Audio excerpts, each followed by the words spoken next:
En el siguiente video expondremos los puntos más relevantes del sistema de protección reforzada de la Ley de Contrato de Trabajo. Existen situaciones especialmente tuteladas por el legislador en las que el despido arbitrario determina el derecho a percibir una indemnización adicional o agravada, pues además de afectar el derecho de estabilidad en el empleo, afecta otros intereses o derechos dignos de protección. A fin de tutelar adecuadamente estos derechos, el ordenamiento jurídico ha debido reforzar en ciertos casos la estabilidad en el empleo de los trabajadores que atravesan dichas situaciones. Dicho refuerzo puede lograrse mediante la adopción de un sistema de estabilidad propia y la consiguiente nulidad del despido, o la impropia, agravando las indemnizaciones derivadas del despido arbitrario. Las indemnizaciones agravadas comprenden al despido por maternidad, despido por matrimonio, despido del trabajador enfermo, despido ante tempus, despido del trabajador no registrado o deficientemente registrado y el despido del representante sindical.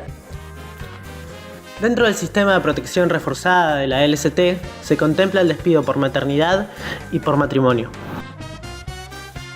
El despido que obedezca a alguna de estas causas se verá sancionado por una indemnización agravada, debiendo pagar el empleador el equivalente a un año de remuneraciones, además de la indemnización prevista por el artículo 245 de la LST. Ahora bien, dichos institutos deben poderse ver reflejados en la práctica y asegurar a la trabajadora la aplicación efectiva de los mismos. Para ello, la Ley de Contrato de Trabajo establece presunciones en materia probatoria en favor de la trabajadora. El artículo 178 de la LST establece que el despido efectivizado a la mujer trabajadora dentro del plazo de 7 meses y medio previos y posteriores a la fecha de parto se debe, salvo prueba en contrario, a causa del embarazo o la maternidad. Para que opere dicha presunción, la trabajadora deberá notificar fehacientemente a su empleador la situación de embarazo. Asimismo, deberá acreditar tal extremo mediante certificado médico en el que conste la fecha presunta de parto, o en su defecto requerir la comprobación a cargo del empleador. Llegado el momento, deberá notificar y acreditar al empleador la fecha en la que ocurrió el parto.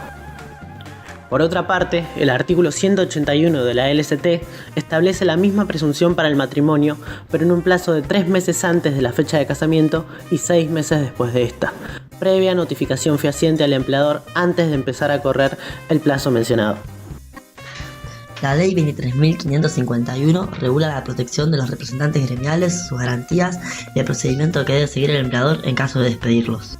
El representante sindical goza de una estabilidad especial conforme el mandato constitucional que impone al legislador preservar y proteger la gestión sindical. La norma quiso asegurar una permanencia jurídica, es decir, una estabilidad que impide el despido arbitrario y que en caso de rescisión injustificada del contrato el empleador se ve obligado a reincorporar al representante gremial despedido. Por lo tanto, la legislación sindical dispone en su artículo 52 que los trabajadores amparados por la denominada tutela gremial no podrán ser despedidos, suspendidos ni modificadas sus condiciones de trabajo durante el tiempo de su mandato y hasta un año más luego de la terminación de aquel, si no mediare resolución judicial previa que los excluya de la garantía. El presupuesto para el ejercicio de la tutela es contar con el título sindical y también la estabilidad alcanza a quienes ejercen la representación en calidad de suplentes. El artículo 49 de la Ley 23.551 cita los requisitos para que proceda la tutela, teniendo como necesario que la comunicación al empleador sea aprobada por medio fehaciente. El trabajador cuenta con diferentes alternativas frente al despido. Según lo dispuesto por el artículo 52, segundo y tercer párrafo, debe entenderse que el trabajador cuenta con 2 caminos a seguir. La demanda judicial por vía sumarísima solicitando la reincorporación más los salarios caídos durante la tramitación judicial, y la segunda alternativa consiste en considerar disuelto el vínculo laboral con derecho a percibir las indemnizaciones que la propia ley tipifica. El tercer párrafo del artículo 52 hace referencia a las indemnizaciones debidas en 2 supuestos. Cuando el candidato es electo, este podrá percibir indemnización por despido, una suma equivalente al importe de las remuneraciones que le correspondan durante el tiempo faltante de mandato y el año de estabilidad posterior. El segundo supuesto se da en el caso de que el candidato no es electo. Este tendrá derecho a percibir indemnizaciones y remuneraciones del periodo de estabilidad aún no agotados, más un año de remuneraciones. Despido ante tempus, que es el despido del trabajador no registrado antes del vencimiento del plazo de su contrato de trabajo, cuyo denominador común radica en que se afectan otros bienes o intereses tutelados. Entonces, el despido ante tempus, generado por decisión unilateral del empleador, dispuesto antes del vencimiento del plazo, contrato a plazo fijo, o pendientes los plazos previstos o previsibles del ciclo o temporada, contrato de temporada, determina la obligación de abonar una indemnización especial por los daños y perjuicios que se justifiquen sufridos por la ruptura anticipada o, en su defecto, la que fije el juez en función de los salarios faltantes hasta el vencimiento del plazo o temporada. Del mismo modo, y con similares defensas, otro supuesto a considerar es el artículo 213 de la LST, que prevé que si el empleador despidiese al trabajador durante el plazo de enfermedad inculpable, deberá abonar, además de la indemnización por daños injustificados, los salarios correspondientes a todo el tiempo que faltare para el vencimiento de aquella, o hasta la fecha de alta.